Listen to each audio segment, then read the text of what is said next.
So today we actually have the honored one, only 15 fingers though, fighting my electric son, Kashimo. And today I'm actually joined with Blaziken. Blaziken's a JJK YouTuber as well, he's a really good one, and I've made collabs with him before. And if you like JJK content, especially mine, you're gonna love his content, so check him out, his link is in the description. So yeah, it's gonna be a pretty interesting one because this is something that's likely to happen in the series, because obviously Kashimo's gonna be meeting up with Yuji pretty soon because of Akari, and it's also hopefully gonna happen where 15-fingered Sukuna fights Kashimo, which would just be legendary, because they should scale relatively, keyword relatively, not the exact same. But yeah, that's what we're going to be discussing today. And also, shout out to all the special grade and honored one members of the channel. So actually, Blaziken, so what do you think this matchup's going to go like? Hey, so 15-finger Sukuna, like you said, the honored one. In my opinion, Sukuna is just built different, and I believe, obviously, with his different moveset, I believe he'll have more than enough to deal with Kashimo. But the multiple things we can talk about is, first, how would Kashimo deal with something as a curse technique such as Cleave and Dismantle? With Cleave being a slashing attack that adjusts to the target's toughness and the curse energy level to cut them down in one full swoop,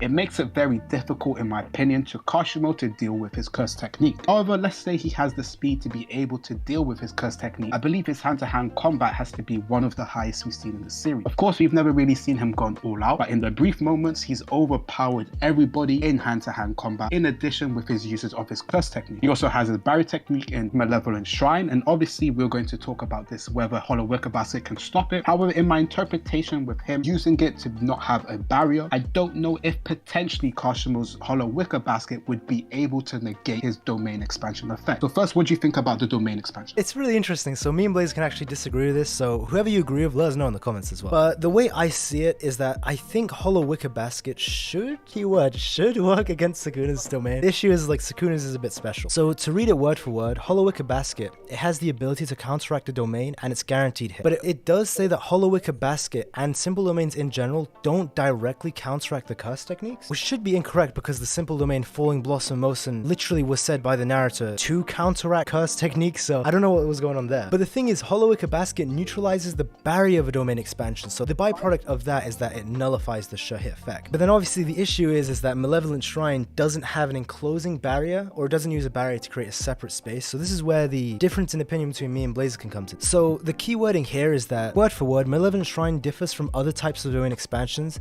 in that it doesn't create a separate space using a barrier. The ability to realize one's innate domain without using a barrier is akin to an artist painting a masterpiece on a canvas, but on a truly divine technique. So what it's referring to in both these statements is the fact that what makes Sukuna's domain different from other domains, obviously, is the fact that it doesn't have an enclosing barrier. The keyword is an enclosing, but the most important thing that's being said in this statement is that it's not creating a pocket dimension, as it says a separate space using a barrier. So in case a lot of people don't know this, so an example would be Dagon or Gojo's domain. So on the outside, these domains are only 20-30 meters, maybe even 40 at most, but on the inside they are massive. In Gojo's domain, it's probably an actual infinite amount of space within the domain, and especially in Dagon's, it's hundreds and hundreds of meters, possibly even kilometers, and it even has a sun in it, so it's literally created a star within this pocket dimension, as well as a whole beach, and as well as a massive island. So in both those examples, we can see it's distorted space, because on the outside it's only 20 meters, but in the inside it's like hundreds of meters, maybe even kilometers. In Gojo's case, probably an infinite amount of space, because as it said in Sukuna's statement, it's a separate space, it's another dimension. And we also know it not only affects space, but also time. As we know in the Kappa's domain in the most recent chapters, his Sumo domain actually distorts time, so that it literally creates a hyperbolic time chamber pretty much, where Maki and him could fight 1,000 times in a minute, which probably means she was in there for hours and hours, and it was only 3 minutes on the outside. So I think what's going on with Sukuna's is that Sukuna, what makes his special is that he's not creating a pocket dimension, but he's actually bringing his barrier into real life. So that was the whole point of why it's like making a painting on canvas, because the way the author actually describes it is that the pocket space is literally a canvas, so it's where you draw your painting, but it's like Sukuna's doing it on the air because he didn't create a pocket space. But even then, I do think his domain constitutes as a barrier, but just not an enclosed one, because that's what I think the statement is referring to in that page that I'm showing. In the next page, we see that there is some sort of a barrier or range around it, it's just not an enclosing one. So obviously, if Reggie or Kashimo were to use Hollow Wicker Basket, it would be like they were standing on the outside of the domain, because the inner barrier of the domain is not enclosing them. But that's just what I think. Sorry about taking so much time. So I understand your POV. I of course disagree, because I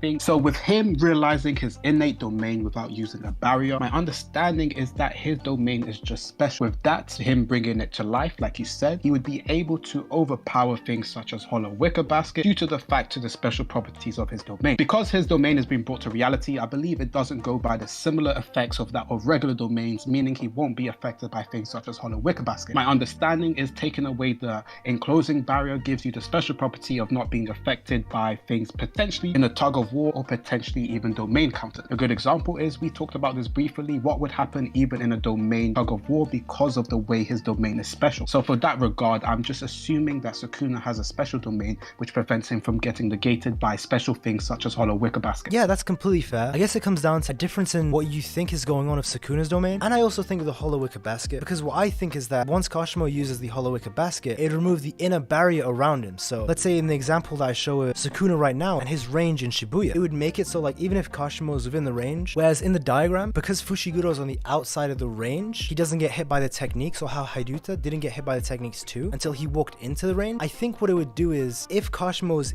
within the range in the highlighted area, the Hollow Wicker Basket would just remove that inner barrier around him, so it's as if he was standing on the outside even though he's on the inside, if that makes sense. But again, it does come down to, do you agree with me or with Blaziken on this? Because I know, because this is a pretty tricky subject as well, so it goes down on how you perceive these things. And yeah, like Kyle said, it comes down to your personal interpretation, and I believe it really depends. I'm just going off the fact that the reason the narrator decided to highlight how special Sukuna's domain, I'm assuming he has the things that negate those type of effects. However, what Kyle said in terms of the barrier technique and thing, in terms of Hollow Wicker Basket surrounding the certain barrier, I think that just applies for majority of domains and just not with Sukuna's, but let me know your opinion on that. So, in my opinion, Sukuna is just stronger than Kashimo in every regard. In terms of his hand-to-hand combat, I believe he probably has better hand-to-hand combat. However, this is just headcanon because we haven't really seen him in any tough situation. Moreover, the best thing for Kashimo is obviously he has to build charges. But with him building charges and getting close to Sukuna, it also allows Sukuna the ability to use his curse technique and Cleave and Dismantle. And then a question I want to ask you, how would he deal with certain slashing attacks? He doesn't have reverse curse technique, even though his durability is pretty high. Something that can completely slash your body is something that isn't easy to regenerate against, especially against the sorcerers. I believe Cleave and Dismantle is pretty much a very dangerous technique for them to deal with. Moreover, he has his flames. I think his flames were shown to overpower a volcano curse in Jogo, and if he has flames stronger than that, I believe that is something that could also be a one-shot kill to potentially kill Kashimo. But what do you think in that regard? I'm not gonna lie, bro. Listen, I just think Kashimo's gonna tank it.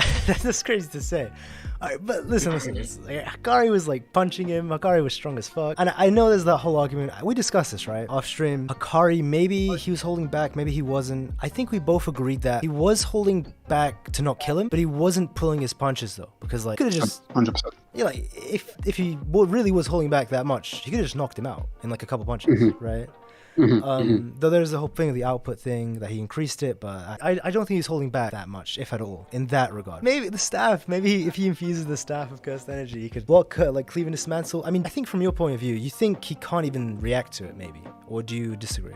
Or do you think like he can't even see it? Yes, so my understanding is he wouldn't be able to see the technique because a lot of other people couldn't. But maybe that could just be interpretation that curses couldn't, and it could just be something else. The first person we actually saw him to actually see his technique was Muhuraga, after he'd obviously adapted to the first use of Cleave. But for the majority of Jujutsu sorcerers, when he's got in contact with them, they haven't been able to see his technique, and majority of the time he's kind of just fooling around with them, so he's never really gone all out. So what do you think? Actually, I was gonna say on the Muhuraga statement, actually, like with him adapting, so this is pretty interesting. I talked about this once on stream. I always assumed that Muhuraga could always react to Cleave and Dismantle. It's not like he had adapted to it, he did. But he had let him hit a slash attack to begin with, because he knew it wouldn't kill him, and like so it would hurt his body, so he'd adapt to it, if that makes sense. So like, yes.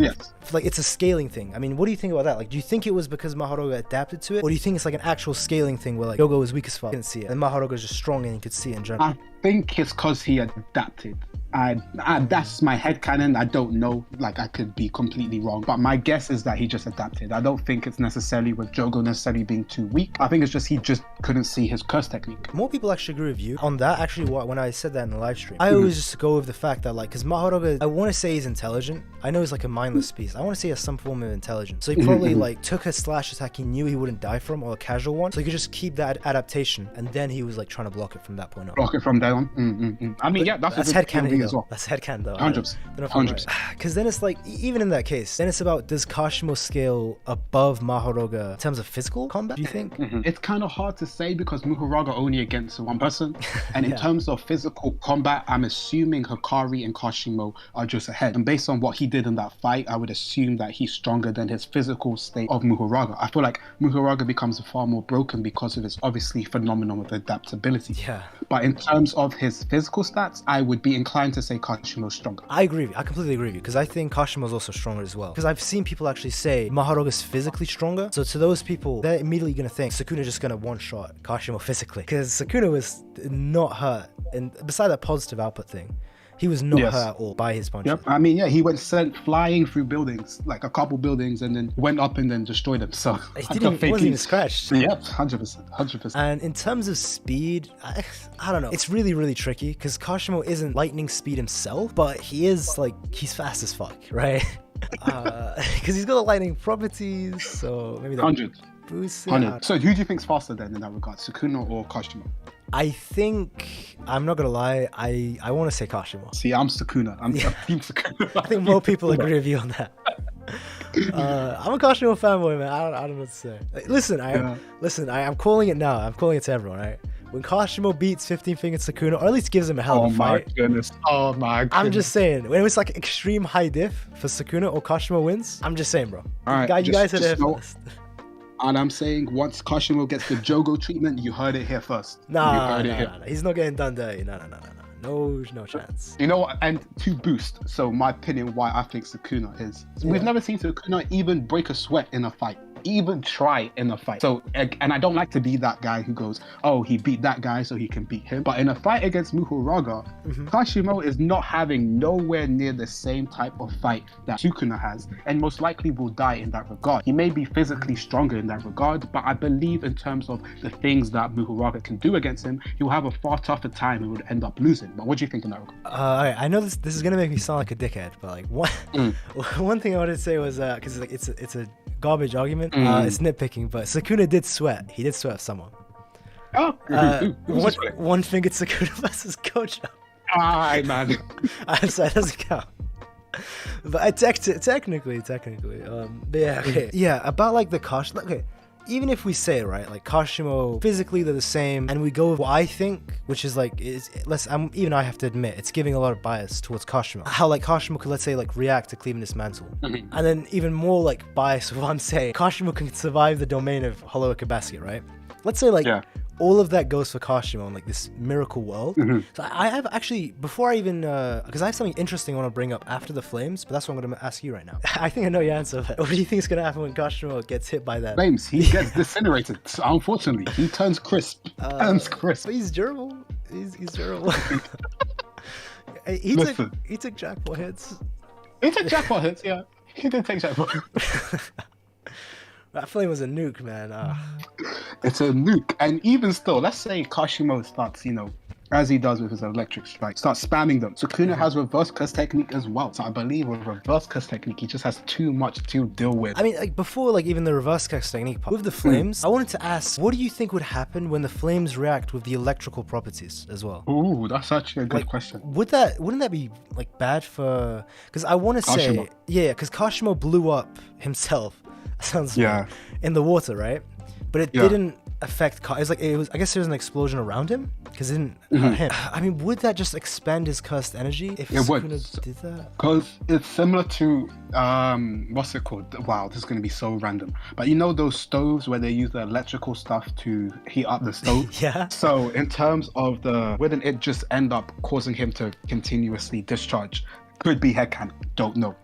Maybe actually. Yeah, I guess it should like ignite him. Yes, in a way, it would ignite and then turn to like water vapor or something like that. So then it would basically. Sorry, but like this is one thing I really wanted to mention from the start. I remember how like we spoke about this in I think your video on like Yuta versus 15-fingered Sukuna. Same guy, 15-fingered Sukuna, right? How like maybe Sukuna has the elements or some shit, right? 100%.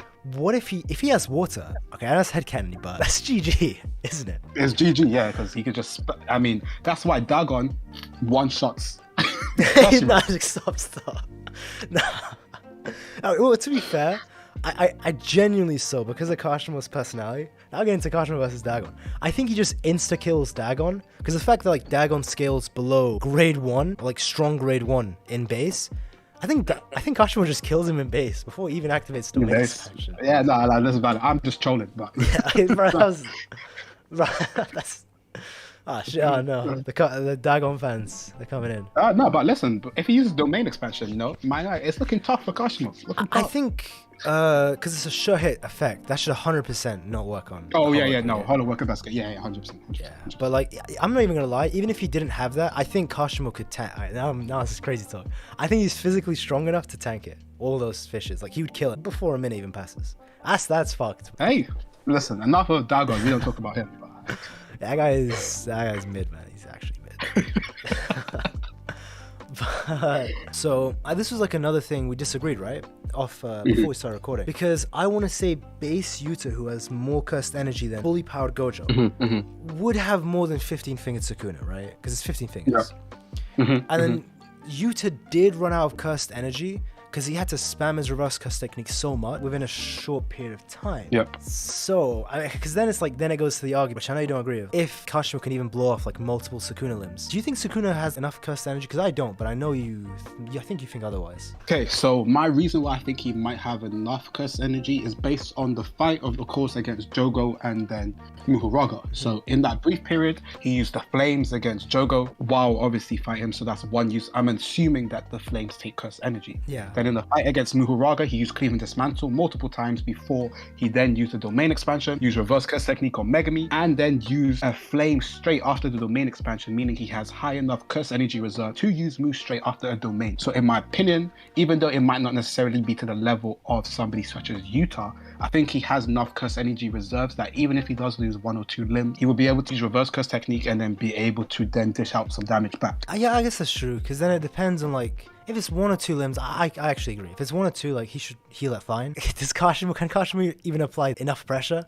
to take like multiple limbs in the fight? And that's the thing is, because obviously Kashimo's ability is good and bad for him, because he has to obviously every time you touch him, there's going to be charges added. I think that gives Sukuna too many chances to use things such as Cleave and Dismantle, which I believe with 1 or 2 of those, I don't know without a reverse curse technique how Kashimo can survive. That's true. Actually, that's true. Because then it's like, even if it doesn't matter like how quickly he can build the lightning strikes, if his curse technique kills him right off the bat, then yeah.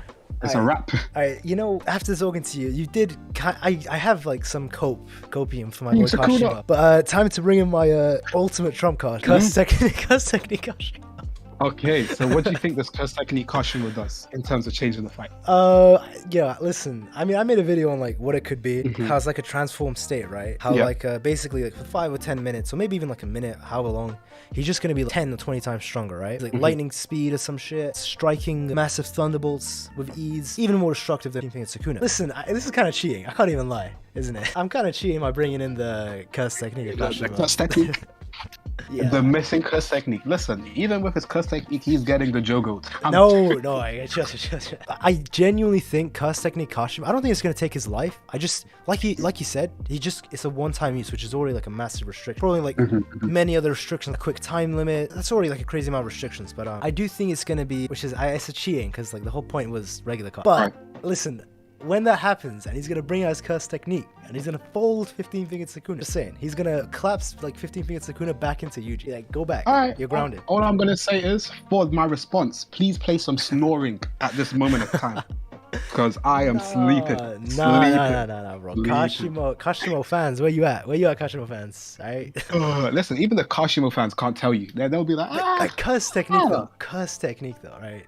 Because I think curse technique Kashimo is like actually taking on 20 fingered Sukuna, like full form Sukuna. That's like an even fight. I'm not even gonna cap. I disagree.